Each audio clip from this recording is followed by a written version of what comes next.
e me fará andar sobre as minhas alturas. Amém.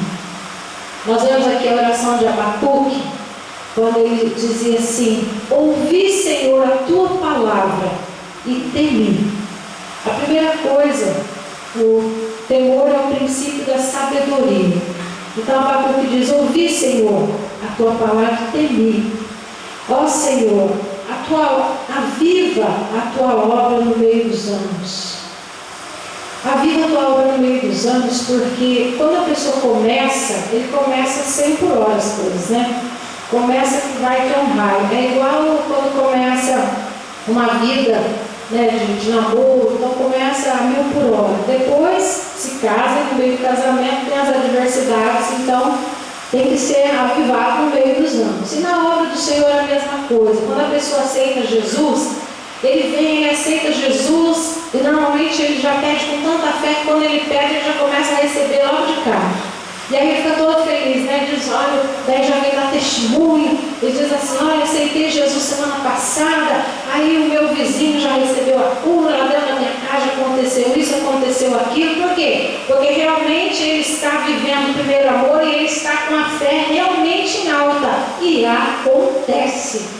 Agora, no meio dos anos, na obra do Senhor, às vezes você vê acontecer muitas coisas e passa por muita adversidade, e nós devemos pedir ao Senhor, assim como Abacuque: Senhor, aviva a tua obra no meio dos anos. Aviva, Senhor, a minha vida no meio dos anos. Que eu não venha olhar para as dificuldades, para as tempestades, que eu não venha olhar para isso, olhar para aquilo, mas aviva a tua obra, Senhor. Aviva o meu coração, aviva, Senhor, a minha mente. Que eu não venha viver de saudosismo, mas que eu faça hoje, Senhor, porque eu vivo hoje, a hora é agora. Me levante agora, Senhor, mesmo no meio da adversidade. Aviva, Senhor. Isso nós devemos pedir: Senhor, aviva o grupo de jovens da tua igreja, aviva o departamento de mulheres, aviva o departamento de varões, aviva, Senhor, o departamento infantil. Senhor, aviva a tua obra no meio dos anos, Senhor, aviva. Assim, Senhor, como foi lá no princípio, que seja agora no meio dos anos. Eu não sei você que está ouvindo a live, quem sabe você é uma pessoa que também aceitou a Jesus há muitos anos, e hoje de repente você está frio na fé. Eu quero dizer para você que nessa noite, peça ao Senhor: aviva a tua obra no meio dos anos, aviva o meu coração no meio dos anos, aviva a minha mente, Senhor, no meio dos anos, restaura as minhas forças, Senhor, me toma pela mão direita, Senhor, que eu seja uma pessoa dinâmica, Senhor, que eu seja uma pessoa com vivacidade, que eu não seja, Senhor, de repente uma pessoa crítica. Tem muitas pessoas que passam os anos aí começam a ser crítico. No início tudo era lindo. No início, se uma pessoa fosse cantar e estivesse até desafinado, ele fala: oh, glória a Deus, que lindo. Eu ouvi aquela pessoa cantando, senti a glória de Deus e aquela bênção. Mas no meio dos anos, ele já está: nossa, pai, você viu que desafinação? Até triste de ouvir.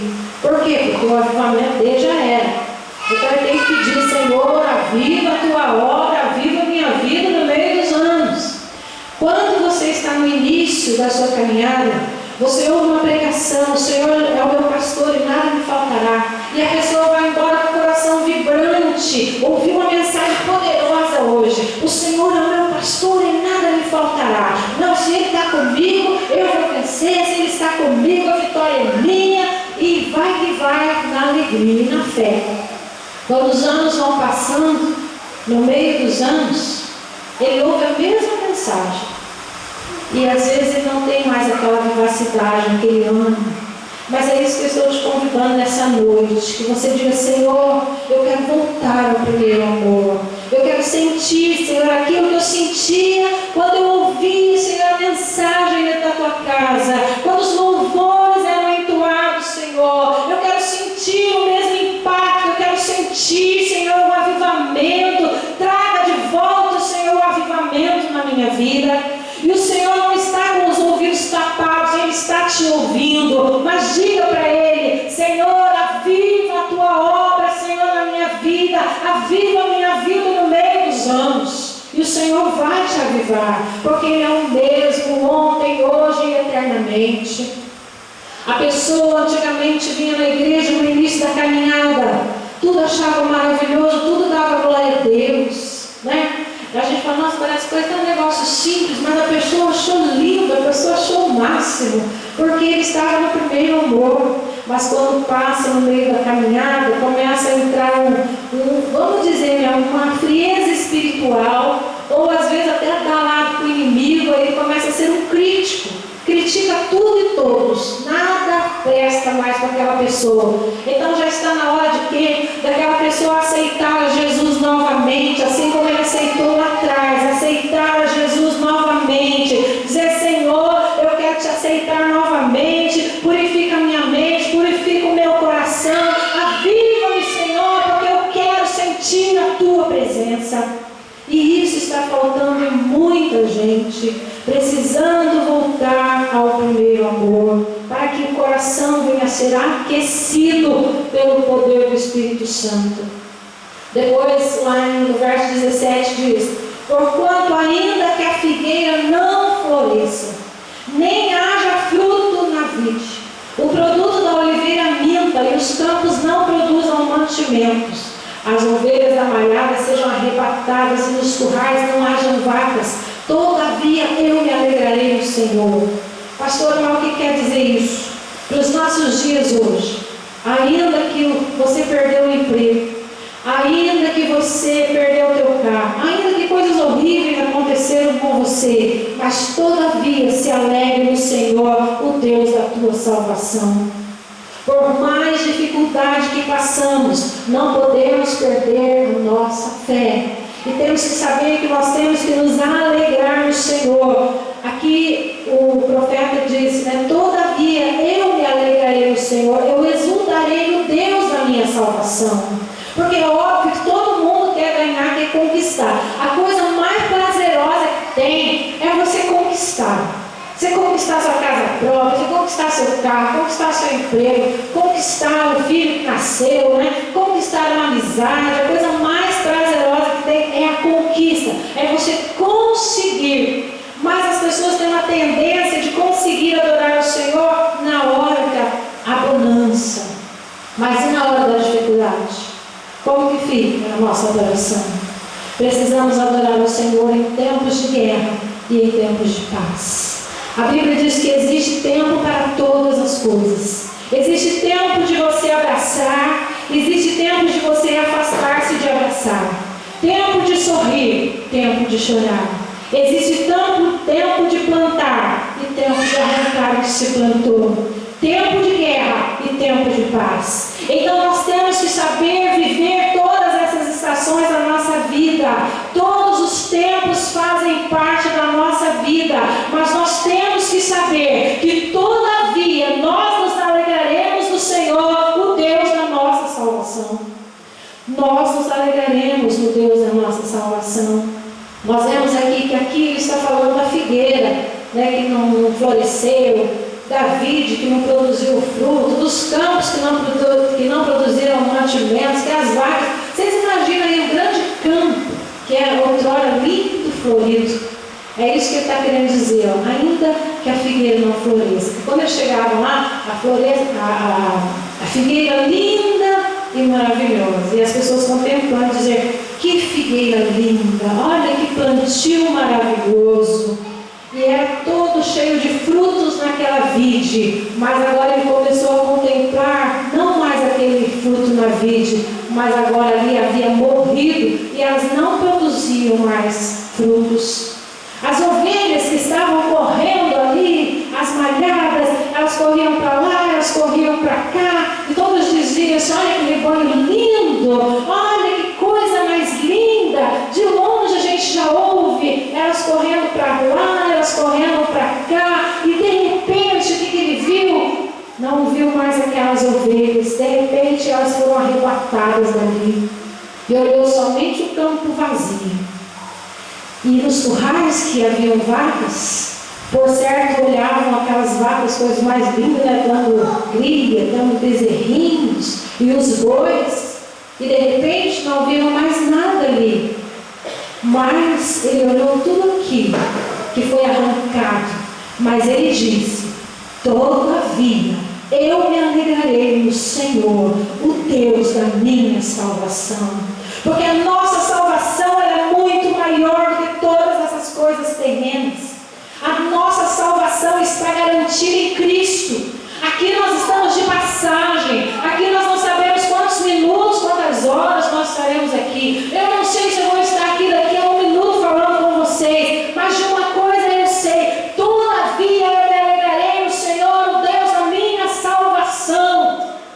Porque é Ele quem nos salvou. E o mesmo Deus pode te dar coisas novas. O nosso Deus é um Deus que nos dá coisas novas.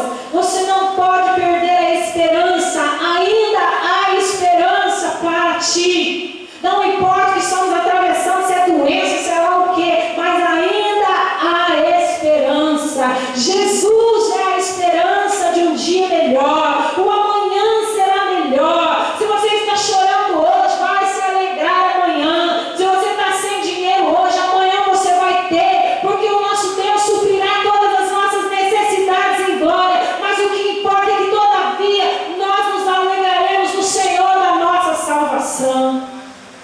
E ele ainda diz: Jeová, o Senhor é a minha força. O Senhor é a minha força e fará os meus pés como os das servas, e me fará andar sobre as minhas alturas. Porque o Senhor daria vitória para ele, o Senhor dá força, o Senhor dá força ao cansado. Estamos vivendo uma geração cansada. Todo mundo que você conversa está cansado. Cansado de trabalhar, cansado das contas, cansado da vida. E nós temos que pedir: Senhor, tem misericórdia de nós, que nós possamos, Senhor, administrar a nossa vida e o nosso tempo. Hoje, todo mundo está sendo consumido pela correria da vida. Teve uma vez que eu estava ministrando, eu estou aqui me lembrando, dando um exemplo. Por exemplo, gente, pensa comigo. Uma mulher que trabalha demais. Todos nós aqui trabalham, Deus sabe o quanto, Mas só um exemplo assim para clarear a nossa mente. A pessoa trabalha o dia inteiro, trabalha de noite, trabalha de dia. Aí alguns se preocupam com os filhos, se preocupam com os netos, se preocupam com as contas, e as pessoas dizem: nossa, essa mulher sim, olha, ela trabalha dia e noite, ela de repente cuida dos netos, cuida do vizinho, cuida não sei de quem, vai tirar consulta para fulano, e se doa. Daqui a pouco essa pessoa morre. Porque, gente, ela fez tanto por todo mundo e morreu. E aí as pessoas vão estar olhando para o caixão e dizendo assim: nossa, essa aí que tirava consulta para mim de madrugada lá no SUS. Sério.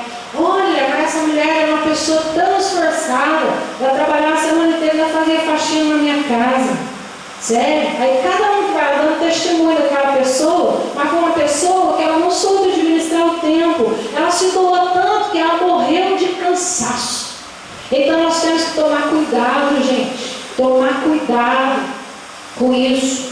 Isso que eu estou dizendo para vocês é uma ilustração, mas eu estou dizendo que é verdade. Se a gente não tomar cuidado, a gente trabalha, você não come mais direito, você não dorme mais direito, você não tem tempo para ler Bíblia. A Bíblia fala, a palavra do Senhor diz que é para nós meditarmos na palavra do Senhor dia e noite. Se a gente ficar trabalhando direto, você tem algum tempo para meditar na palavra? Não medita, gente. Porque você começa a ler, daqui a pouco você já está embaraçado. A Bíblia fala assim: não vos embaraceis com os negócios dessa vida. O que é que está acontecendo no dia de hoje? Todo mundo embaraçado. Por que muita gente não vem aos cultos? Porque estava embaraçado com os negócios dessa vida. Porque estava correndo atrás do prejuízo. Corre e não chega a lugar nenhum. Então nós precisamos, Senhor, nos dar a capacidade de administrar o nosso tempo. Você não vê filhos crescer, você não vê netos crescer, você não vê muita coisa, perde muita coisa na vida por causa da correria. Devemos trabalhar sim, digno é cada um do seu salário. Temos que trabalhar, mas não podemos ser escravos do nosso serviço. Não podemos ser escravos das coisas. Nós temos que parar, analisar e meditar e ter tempo para Deus. Porque viver sem tempo para Deus é viver perdendo tempo. Tem gente que corre para tanta coisa e você diz: por que você não vai para a igreja? Porque eu não tenho tempo. Eu não tenho tempo. Trabalho dois, três empregos por dia e por noite e não tem tempo para Deus. Será que isso tem alegrado o coração de Deus? Não. Porque as pessoas não têm buscado mais a Deus como precisa se buscar a Deus. E para você buscar a Deus tem que se haver um esforço. Porque se você não se esforçar, você vai se entregando para os negócios dessa vida lá fora, o consumismo vai tomando conta de você. E quando você vê, você se desviou dos caminhos do Senhor.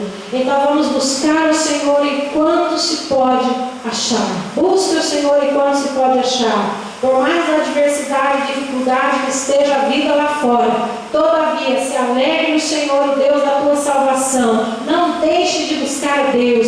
O maior erro do ser humano é que a Bíblia fala para buscar em primeiro lugar o reino de Deus. E as pessoas buscam todas as outras coisas lá fora. O reino de Deus é o último que ele busca. Às vezes quando busca, muita gente é porque já está morrendo, já está doente, o médico já disse que não tem mais jeito, aí ele resolve buscar a Deus. Mas então vamos buscar a Deus primeiro, e as demais coisas nos serão acrescentadas. Amém? Vamos nos colocar de pé nesse momento, vamos estar orando.